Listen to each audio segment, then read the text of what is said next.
Welcome to Locked On Horned Frogs. Michael from the Purple Rain podcast is with me. I'm Steven Simcox. We're closing out the week. It's Friday. We're going to rock out a final show here before this Colorado game and discuss TCU against the Buffaloes. That's coming up next here on Locked On Horned Frogs. You are Locked On Horned Frogs, your daily podcast on the TCU Horned Frogs, part of the Locked On Podcast Network, your team every day.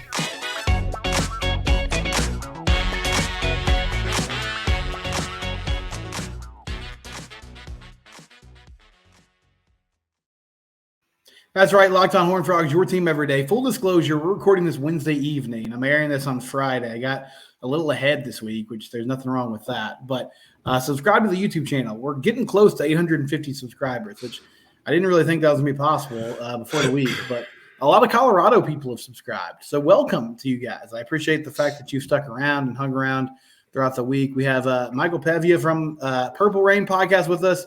Mike, your Twitter handle's down there. You also cover the Colts. Let people know what it is you do and where they can find your work if they're interested in following along.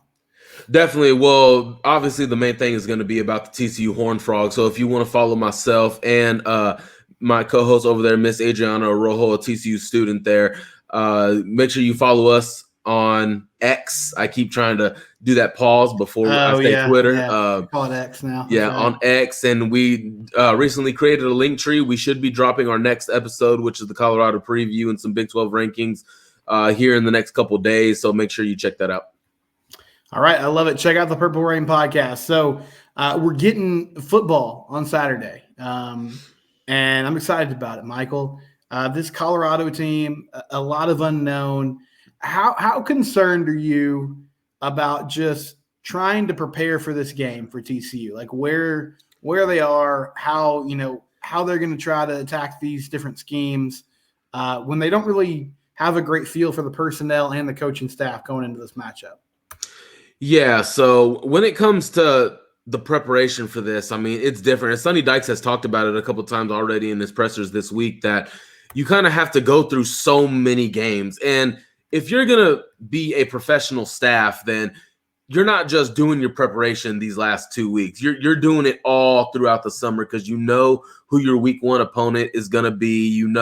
Since December, January, who was coming to Colorado. You saw that news break. So you had to get something together to figure out who it is that you're going to play. But how tough is it? When you get to the game, this is not me being overly confident. I know you said you had some Colorado people chiming in here lately, and I don't mean this by any disrespect. I know Colorado fans are very, very confident and passionate for this season, especially for this game.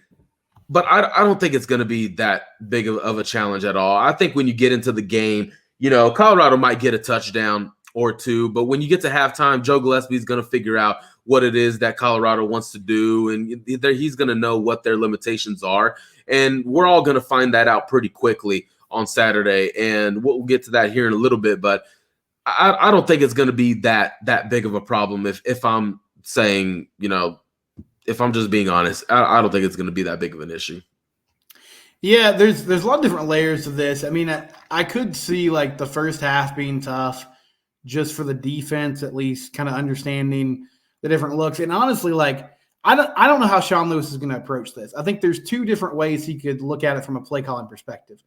One is you just kind of throw the kitchen sink out there, meaning, you're going to run some of your base concepts, but you throw a lot of different things out there that you probably didn't put on film at Kent State just to have the advantage in the specific game. The other thing, though, if you're looking at it from a long-term view, I mean, Colorado's going to have to execute whatever it is they want to do. Like, they're going to have to start building that philosophy and doing that at a high level starting Saturday. So, I mean, I think for the most part, TCU can get a good feel for, okay, they're going to run tempo, they're going to spread us out, they're going to try to make us cover the width of the field. And yes, I believe Joe Gillespie is good at making adjustments. I also wonder, you talked about the fact that they have the internet too. Like, they see who Colorado's adding to their roster. I know Jeff Jordan's a really good scout, and he does a great job scouting like the high school ranks and the college ranks. I don't know if they've had him doing this, but I wonder if they've had him looking at tape of some of these guys and just trying to give them a basic overview of like, okay, this is what this guy does well. Maybe they're trying to do X, Y, Z with them. I don't have insight to that. That's just a thought that came across my head when you were discussing that. As far as the offense goes, so we're getting a look at Chandler Morris again. Last year, first half of that game didn't go well against Colorado. Hopefully this year is better. But I know with Kendall Briles, they're going to be running tempo. They're going to be heavy in the RPO game. What are your expectations like for Chandler in game one as we kind of do this all over again with him starting the season as QB1 going into this game? My expectation is that they're going to go about it smart. They're not going to try and go for the deep bombs early. Don't try and give Colorado momentum. Don't go 3 and out on your first drive. Don't do silly things and, put momentum on Colorado's side. Start out simple. Get Chandler. Chandler hasn't played football in a while. Live football in a very long time. So get him going. Get some quick out routes, get some quick screens, quick passes, get that rhythm going, start establishing, get his arm live, get it warmed up and everything. Because again, it's one thing to be out there in a red jersey knowing that you're not going to get hit, but now in the live game, you're working against the clock, the refs, the defensive coordinator, the defensive line. You're working against a live defense that is trying to dispatch what it is that you're doing. So get it out quick. Don't get too crazy. So I remember going back, like some of the things that Sonny Cumbie would do as a play caller. Like some of them were just like, dude, what are we doing? Like we're coming out, first drive against Oklahoma, 2 20-yard throws that weren't even close to being completed. Like, okay, all right, so much for setting a rhythm or setting a tempo. But now for this game with Kendall Briles, he probably wants to make a statement in his first game. I just don't think the first quarter is where you have to do that. Put your speed on the outside, put that on display. Get Chandler Morris, get some of them intermediate routes, some of them in-breaking routes. If you want to go outside the numbers, try that because, studying for this defense for Colorado, they're going to have a lot of opportunities. They will. They're going to have John Paul Richardson up the seam, over the middle, JoJo Earl, Jared Wiley. They're going to have these guys available, and they're going to be wide open. So it's going to be like probably – man, I mean, I don't want to sound overly confident, but it might be the easiest offensive game that they'll have outside of Nichols this season. Yeah, I mean, there's a lot of new pieces there for Colorado. They're working in a ton of new guys, even with some of the talent they brought in. I think their D-line is pretty solid, and their secondary is talented. I don't know how it's all going to gel together, though, in game one. So we have some clarity at the running back position. Amani Bailey looks like he's going to be the guy. And then I'm sure we'll see a lot of Trey Sanders as well. Amani's he's an interesting case. I mean, he's really explosive. Didn't show a ton of patience last year. That might be unfair to say. He didn't get a ton of opportunities. But I'm excited for him, Michael. I think this is a guy that can take the top off of defense. I feel like they have a good change of pace with Trey Sanders. He's going to have to grow into being a more complete running back. But what are your general thoughts about kind of Amani Bailey stepping into this role as a starting running back this year? Well, if there is one position on this roster that I do not worry about being able to get guys to become a more complete player, that's the running back position. I mean, Coach Jones, come on now. I mean, he has NFL running backs. He just sent 2 that made the 53-man roster this past season. Kendre Miller to the Saints, Amari DiMercado to the Cardinals.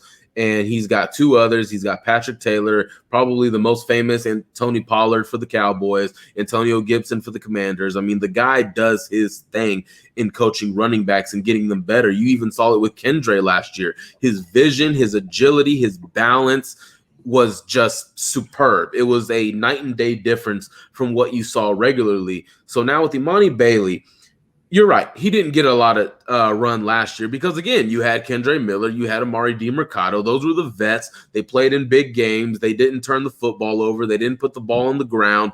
They didn't do any of that. They knew what they were doing.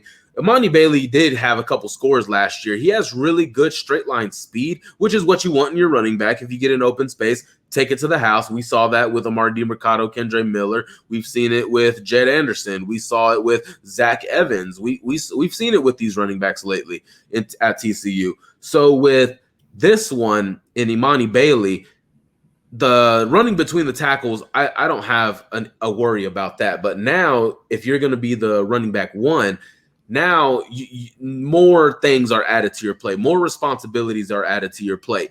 Can you be a reliable pass catcher? Can you come out if you're playing against, a Baylor or a Texas Tech or a Texas and they have real good coverage on the back end? Is Imani Bailey, does he have reliable hands to be that, safety blanket, that, check down for Morris? Can he be that guy? That's number one. And then number two is the pass blocking. If he's going to stay back there and pass block, that's something that Kendre Miller and Amari DiMercado were great at. And that's something that he would probably have to take another step up in, which I'm sure they've worked on.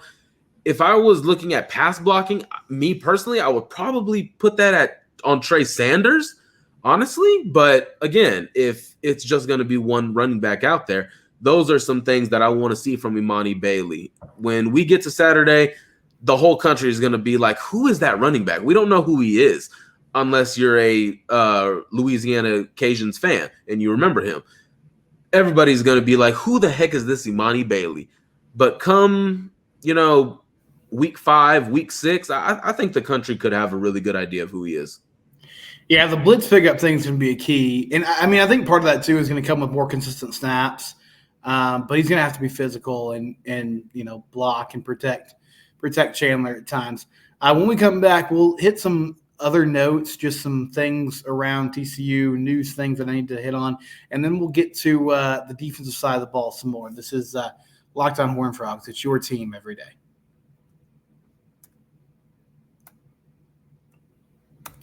Do you want to talk about one of our sponsors, though? Gametime. If you're watching on YouTube, you see it down there at the bottom. Gametime's the place to go if you need to buy tickets, especially if you need to buy tickets at the last minute. Buying tickets to your favorite event shouldn't be stressful. Gametime's a fast and easy way to buy tickets to all sports. They got TCU tickets. They have Ranger tickets. If you want to go to Globe Life and watch the Rangers melt down in real time, you can do that on Gametime. I'm sorry. They lost to the Mets like 1 minute before we got recording here. I'm still a little salty about it. That bullpen's a mess. But if you want to go watch the Rangers in this race in the AL West, you can find tickets there. Forget planning months in advance. Gametime has deals on tickets right up to the day of the event. You can get flash deals on football, basketball, baseball, concerts, comedy, theater, and more. Snag the tickets without the stress with the Gametime app. Download the Gametime app, create an account, use the promo code LOCKEDONCollege, and get $20 off your first purchase. So just that promo code LOCKEDONCollege, and you get $20 off, your first purchase. Looking right now, Colorado tickets for as low as $47.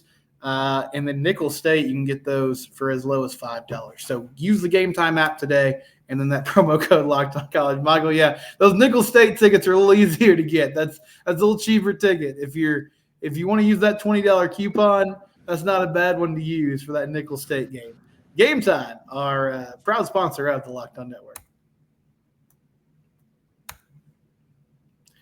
Back here on Locked On Horned Frogs, just a few kind of newsy things. So one, Sonny Dykes said in his press conference Tuesday, injury report-wise, Cam Cook not going to play, freshman running back, apparently got banged up in fall camp. Also, Ish Burdine, who had transferred in from Mizzou a few offseasons back, hasn't really seen the field.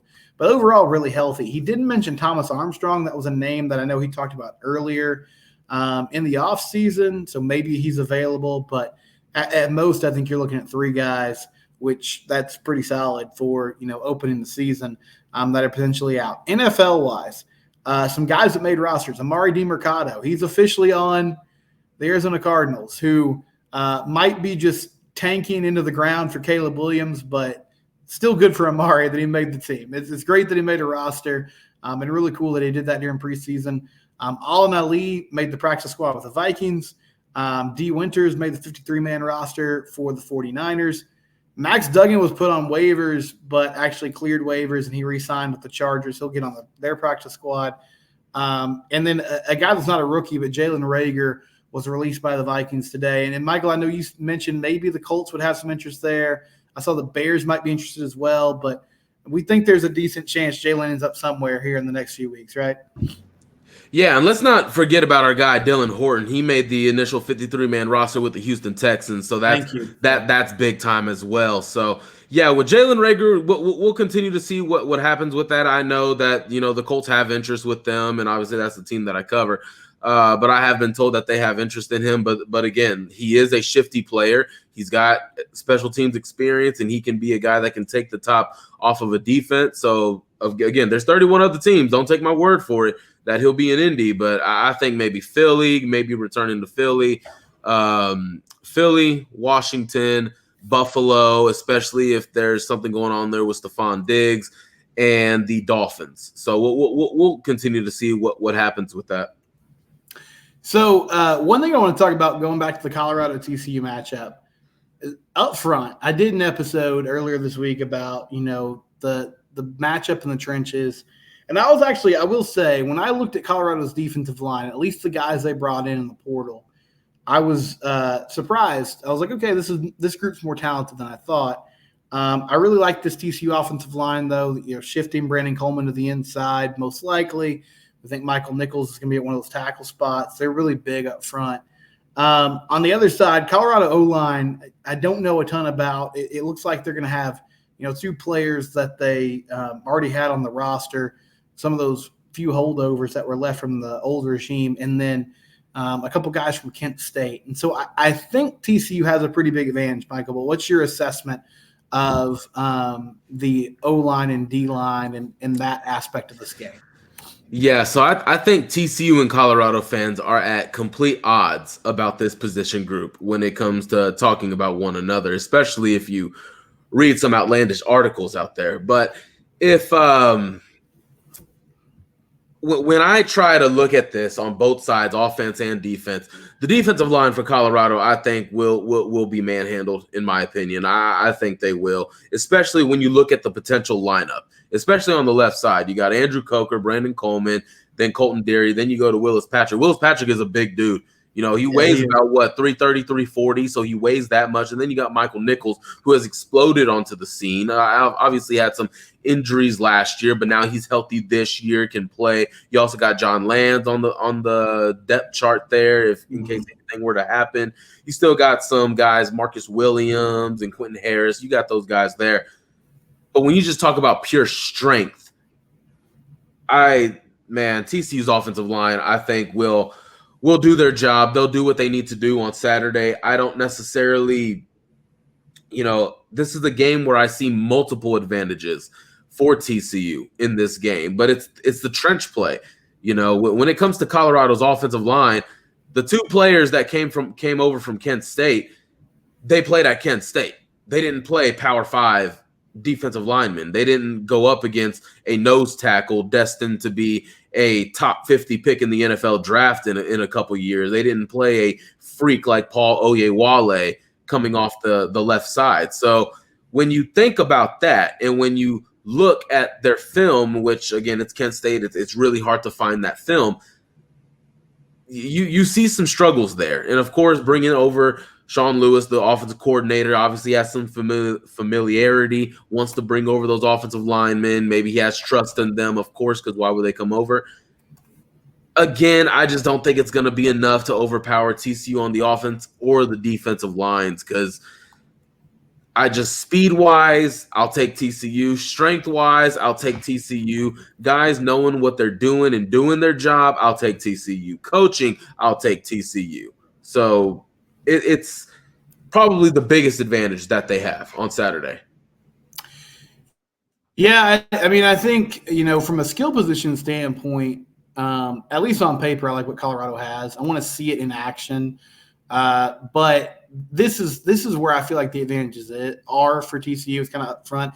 And, Patrick Willis is also making a big jump up. I think we can't mention that, coming from Jackson State, who he'll be playing one of those guard spots for TCU.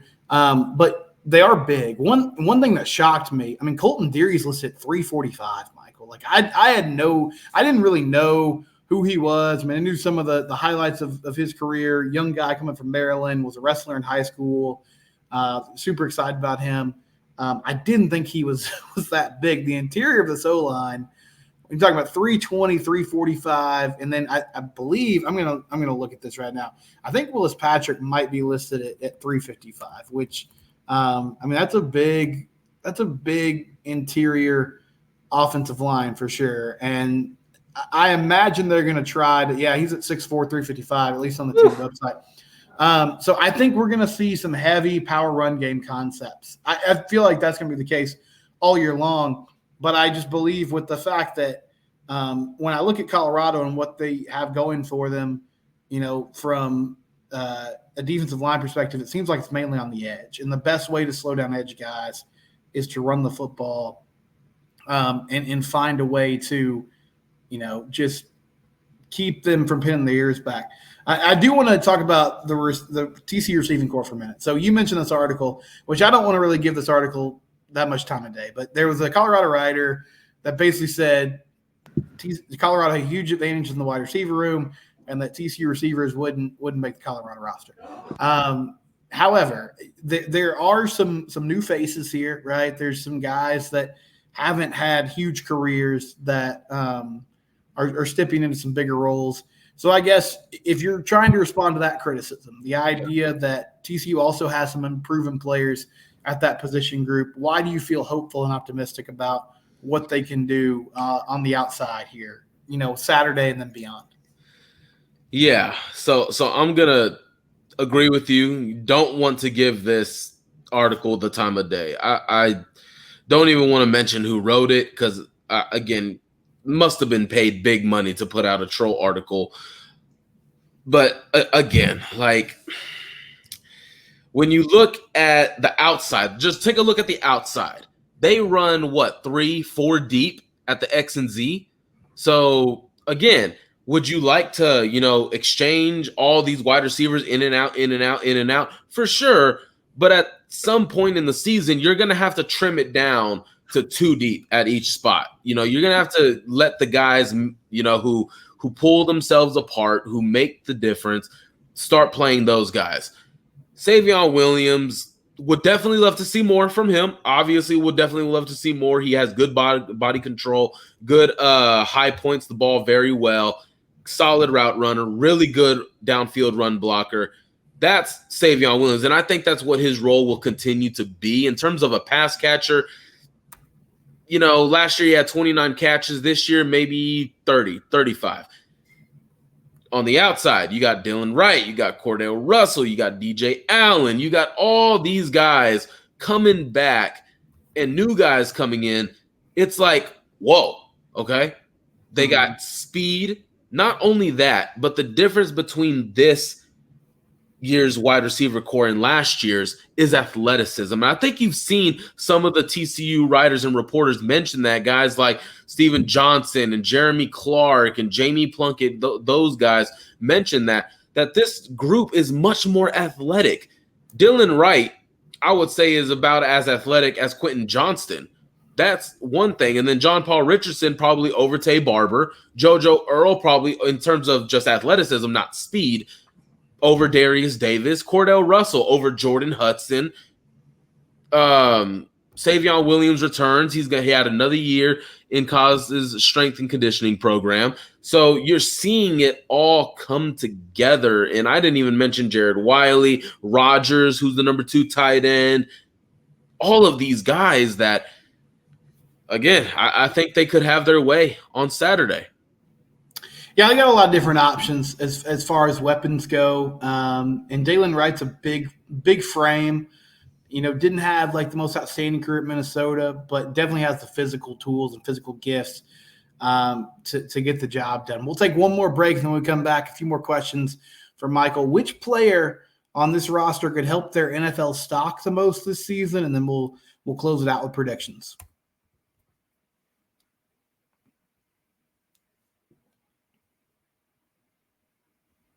All right, Michael, the player, and this will be more of a big picture question, but TCU player on this team that can help their draft stock the most throughout this upcoming season. Who is it and why? Why are you looking at them specifically? So this time of year, it's a little bit early to talk NFL draft projections and where they're projected to be at. But knowing a couple scouts and asking them about Brandon Coleman, they would expect him to be a 4th round, possibly 3rd round pick. And that was as a tackle. And in those conversations, if he's a natural guard. They called him a natural guard. He looks like a guard. He runs like a guard. He moves like a guard, an NFL guard at that. If he can stay at left guard, knocking on wood, hoping everybody stays healthy, and due to injury, he doesn't have to kick back out to tackle. If he stays at guard this entire year, you're looking at Brandon Coleman, and if he performs the way we think he can at his natural position, we're looking at possibly a player taken in the top maybe 70, especially when it comes to offensive linemen. Now, that's the guy that I have. Brandon Coleman is huge. For an NFL guard, he is huge. Mm-hmm. And he's just the right size, the right amount of muscle mass, the right amount of just a behemoth.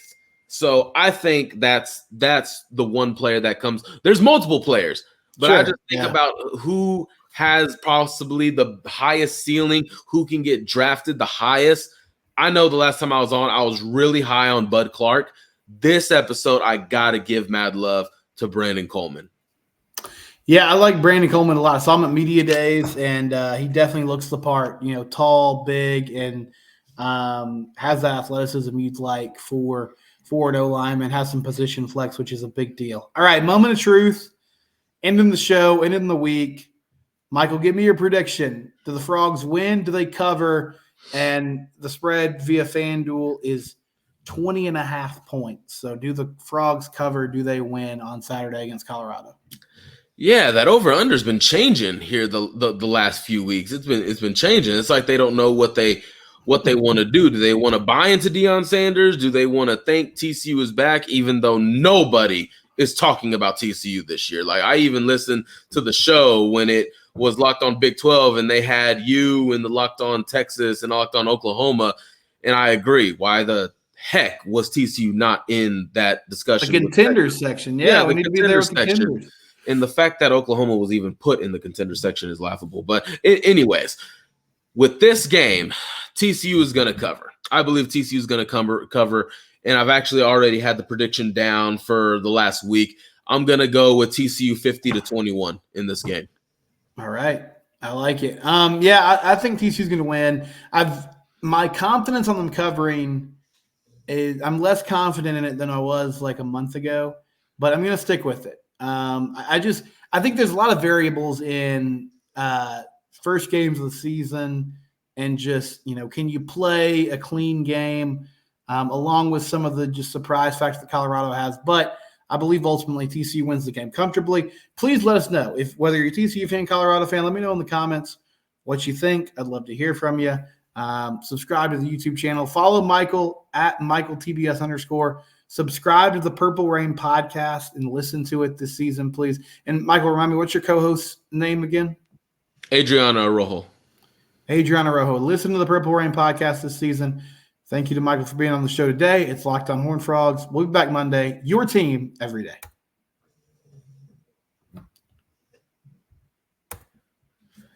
All right, awesome.